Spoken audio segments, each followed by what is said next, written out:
J'espère que vous allez merveilleusement bien ce soir et je vous retrouve pour une petite vidéo spéciale. Et ce soir, je me permets de balancer le mot spécial. Pourquoi spécial? À l'heure à laquelle je vous parle, on est jeudi. J'ai donc sorti. Attendez, je vais regarder pour être sûr. Imaginez, je me trompe. Mais normalement, je me trompe pas. Donc, alors, je vais sur ma chaîne YouTube. On est à 97 vidéos de sortie à l'heure à laquelle je vous parle. Je sais pas si vous allez le voir. Et j'ai sorti, donc j'ai déjà tourné la vidéo de demain, donc vendredi que vous avez déjà vu, lundi aussi que vous avez déjà vu. Et donc ce soir nous sommes mercredi et nous sommes à la 100e vidéo de la chaîne. Voilà pourquoi je vous dis que c'est une vidéo spéciale, puisque je voulais pas juste faire une vidéo comme ça classique. Alors j'ai réfléchi un petit peu à qu'est-ce que je pouvais vous proposer pour une 100e vidéo. J'aurais pu vous proposer des compilations, 1 heure, 2 heures, 3 heures de contenu ASMR, de tourner une vraie vidéo 1 heure, 2 heures, 3 heures.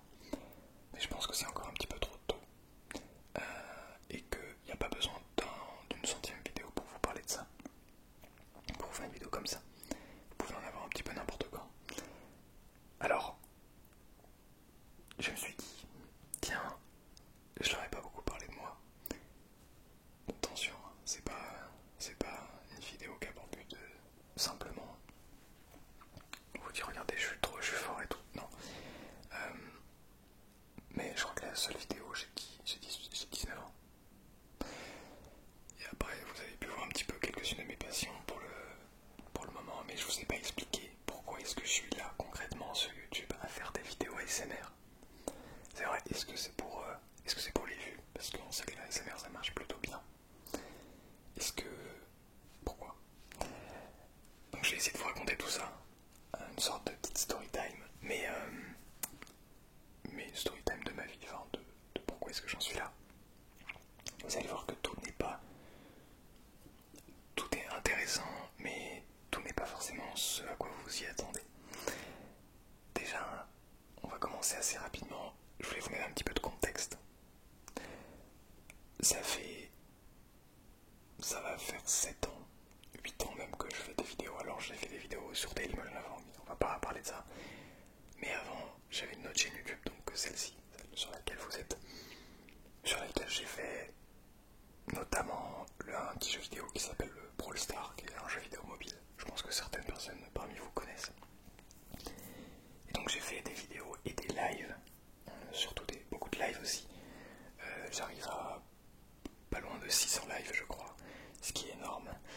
Et en termes de vidéos, je sais plus, je suis même pas sûr d'être à, si je dois être à 100, peut-être 150. Donc un petit peu plus de vidéos je crois qu'ici, mais bientôt je vais rattraper. Et donc ça fait, j'ai surtout fait ce contenu là pendant l'année 2020 et pas mal, et la moitié de l'année 2021. Et j'ai donc, la chaîne comptabilise aujourd'hui un peu plus de 2600 abonnés. L'autre chaîne donc, elle est montée à 2700. Évidemment les gens sont partis puisque j'ai plus de contenu dessus. Et donc, c'est pas tant pour le nombre d'abonnés, c'est surtout pour l'expérience en fait. J'ai pu apprendre beaucoup de choses, mais quand je dis beaucoup, c'est énormément de choses. Aujourd'hui, je sais streamer, donc s'il y a besoin d'aller sur Twitch, j'irai sur Twitch d'ailleurs, je pense. Et en fait, je sais streamer, j'ai de l'expérience avec 600 lives, vous imaginez bien. Je sais faire des vidéos. En plus, dans le milieu de Brawl Stars, j'avais ma propre patte artistique, on va dire, un peu comme celle que vous voyez sur l'ASMR. Mais c'est pas une patte qui fonctionnait en fait dans un milieu comme le jeu vidéo mobile, puisque la communauté était beaucoup plus jeune. Vous êtes déjà un petit peu plus âgé. Quand je regarde les statistiques, vous avez entre 18 et 35 ans à peu près. Donc ce qui reste beaucoup plus âgé. Sur Brawl Stars, la moyenne d'âge était aux alentours de 10-12 ans. C'était entre 10 et 14 ans, les gens qui me regardaient. Donc déjà c'est pas du tout le même public. Donc les vidéos comme celle-ci avec une vraie qualité, vous la voyez, vous la ressentez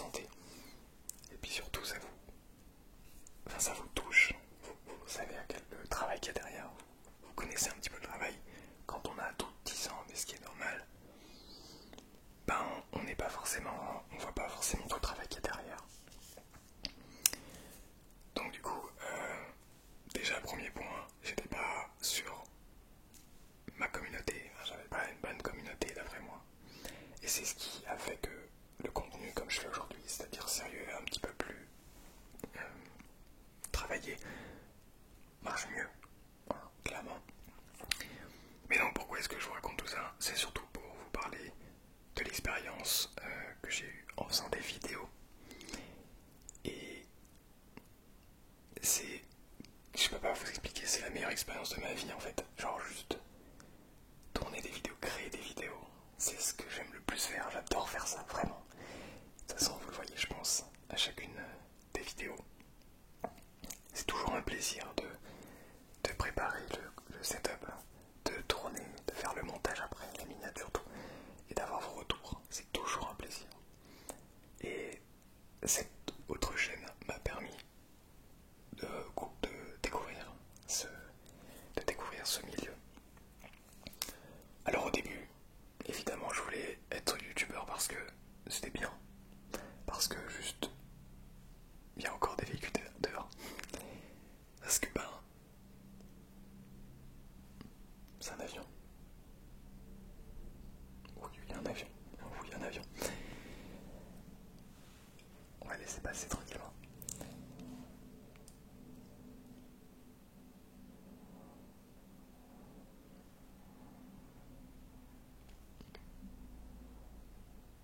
C'est bon.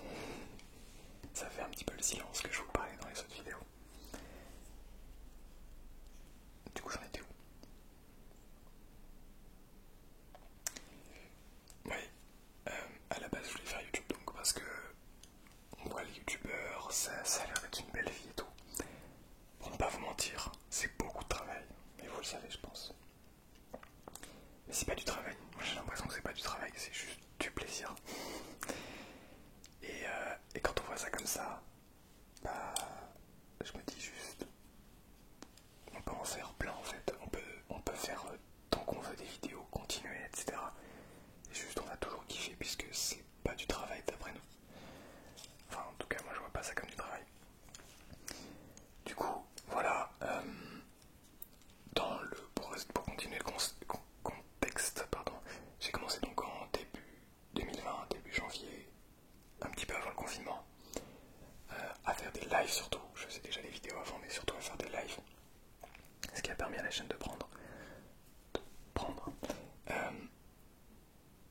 Et donc, j'étais en fin de terminale S. J'ai terminé mon année, donc j'ai eu mon bac sans mention à 11,7, donc presque à la mention, c'est bien, donc c'est pas ouf, mais on l'a pas passé en fait. Vous savez, on a eu l'année où il y a eu le Covid.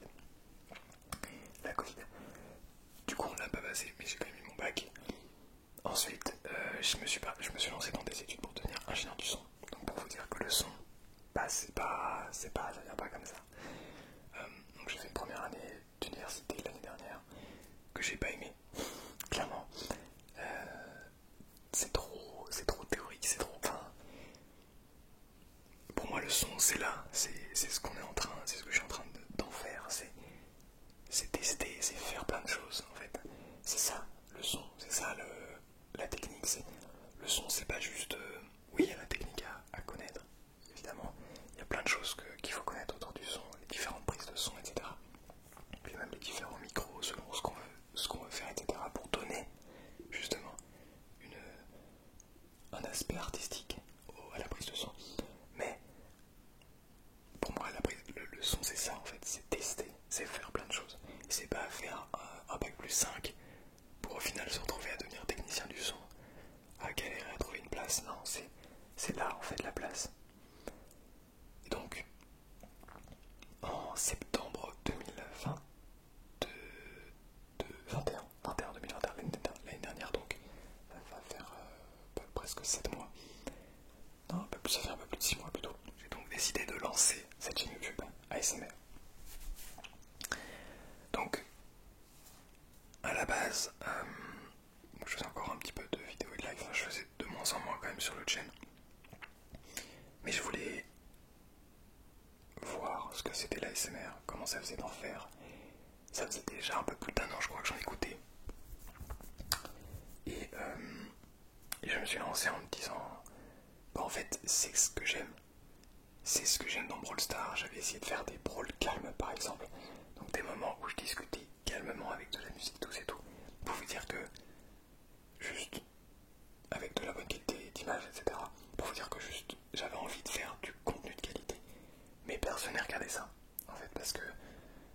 gens qui sont sur Brawl Stars, ils veulent des choses qui vont vite.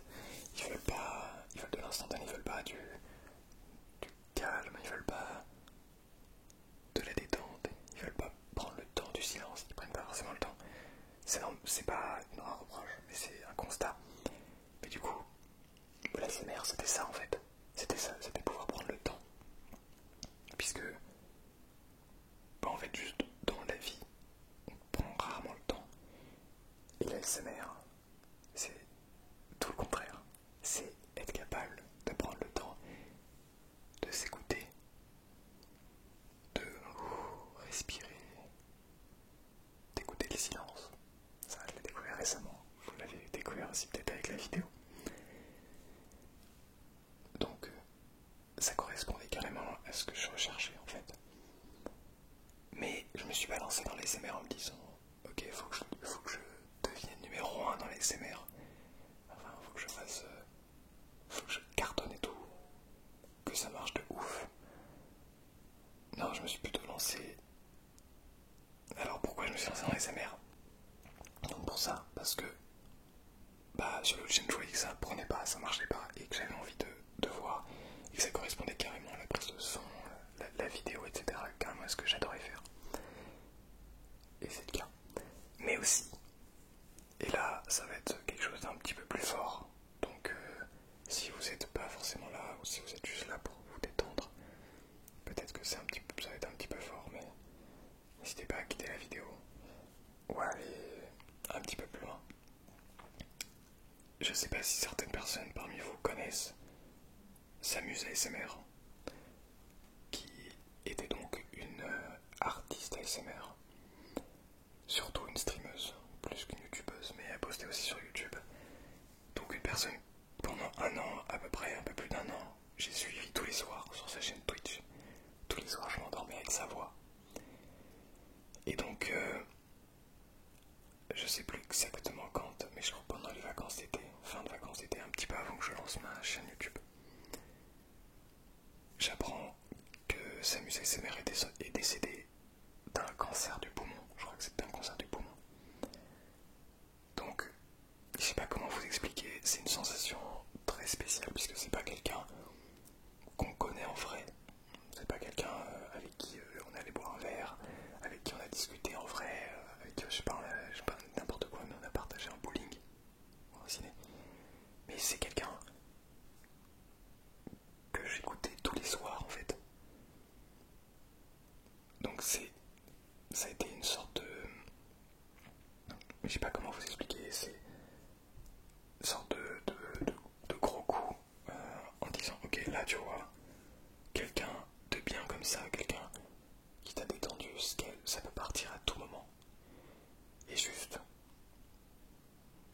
je me suis dit ok, c'est... Maintenant, je peux pas juste attendre en me disant ok, bah, je ferai peut-être demain, etc.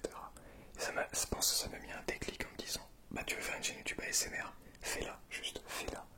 Lance-toi, ça sera pas ouf au début, c'est sûr. Parce que j'avais pas le matos que j'ai aujourd'hui évidemment. Mais fais-le. Juste fais-le et tu vas bien voir. Au pire ça ne mènera à rien. Et j'ai bien fait de le faire. Pour l'instant, en tout cas c'est plutôt bien parti. Merci beaucoup à toutes les personnes qui me suivent. Et surtout j'ai bien fait de le faire parce que j'ai l'impression d'avoir trouvé un but en fait de ma vie. Comme si YouTube c'est super dur de pouvoir en vivre, c'est très difficile. On est tous d'accord là-dessus. Mais moi c'est ça qui me donne encore plus envie de le faire, de vivre de ça. Parce que si c'était quelque chose de facile, qu'il y avait juste à suivre un cursus universitaire, des études, etc. Même si après il y a quand même besoin d'aller chercher un travail, etc. Mais c'est pas YouTube. Je sais pas comment vous expliquer. YouTube c'est beaucoup plus compliqué que ça. Parce que YouTube, on peut très bien faire des vidéos pendant 3, 4, 5 ans et ne rien avoir. Comme on peut faire une vidéo qui fasse 1 million de vues. C'est rare, mais on peut faire une vidéo comme ça qui marche très très bien. En fait, ça dépend de beaucoup de choses, c'est super difficile. YouTube, ça que j'aime, vraiment, c'est de me dire, bah, je sais pas de quoi sera fait demain, mais je vais juste tout donner pour, de un, détendre les gens qui m'écoutent, prendre du plaisir, à quoi qu'il arrive, toujours. Réaliser ce que j'ai en tête, mes projets, mes rêves, et juste kiffer quoi. Ne pas avoir de regrets, ne pas partir dans des études et au bout de 4 ans, ou d'un master 1 ou d'un master 2, de finir les études et de me dire putain, je suis où là? Juste, je n'aime pas ce que je fais. Je veux pas perdre autant d'années en fait. Je pense que vous voyez ce que je veux dire, mais je veux pas perdre autant d'années, très clairement. Et cette chaîne YouTube me montre que avec le travail, on peut croire en ses rêves, on peut croire en quelque chose. Ça veut pas dire que je veux gagner ma vie tout de suite, mais ça veut dire que je commence à entrevoir la possibilité de vivre de ça, en fait, de pouvoir réaliser des projets qui peuvent être complètement fous de prime abord, mais qui, après réflexion et avec encore plus de détermination, sont largement réalisables en fait. Bah, l'exemple tout bête, c'est que j'aimerais beaucoup voyager, et aujourd'hui, bah, je pense que c'est possible de voyager grâce à ma chaîne YouTube, de pouvoir vous proposer du contenu super intéressant autour du voyage, de pouvoir vous proposer du contenu dans un autre pays, avec une autre culture, d'autres sons, etc. Peut-être même d'autres personnes qui parlent d'autres langues. Et tout ça avec des marques ou des choses, oui, des marques on va dire qui m'aident financièrement. Et juste pouvoir avoir cette liberté, c'est quelque chose qui m'a toujours fait rêver. Même si c'est difficile, même s'il y a beaucoup de gens qui ne comprennent pas autour, je peux vous garantir qu'il y a beaucoup de gens qui ne comprennent pas. Il y en a qui se disent mais qu'est-ce que tu fais en fait? Fais tes études, ça ne sert à rien ça. Juste, ok c'est bien marrant de chuchoter devant des micros, mais à quoi ça te sert? Mais parce qu'ils connaissent pas, ils ne vous connaissent pas vous, ils savent pas à quel point ça vous aide. Ça vous aide à vous détendre, ça vous aide à vous endormir parfois, ça vous aide à oublier, pas oublier mais plutôt à passer un bon moment même dans des moments difficiles. Ouais, il y a du vent. Et juste, bah maintenant j'ai l'impression de... Il y a vraiment beaucoup de vent. J'ai l'impression de vraiment avoir quelque chose qui est utile à des gens, qui vous est utile. Et je suis trop content. Merci beaucoup d'être là, vraiment. Je le dirai jamais assez, et peu importe combien vous êtes, merci beaucoup d'être là, de prendre le temps de m'écouter, de se poser. C'est génial. Merci à vous pour votre écoute. Et je vous souhaite, même si cette vidéo, je sais pas si vous allez entendre le vent,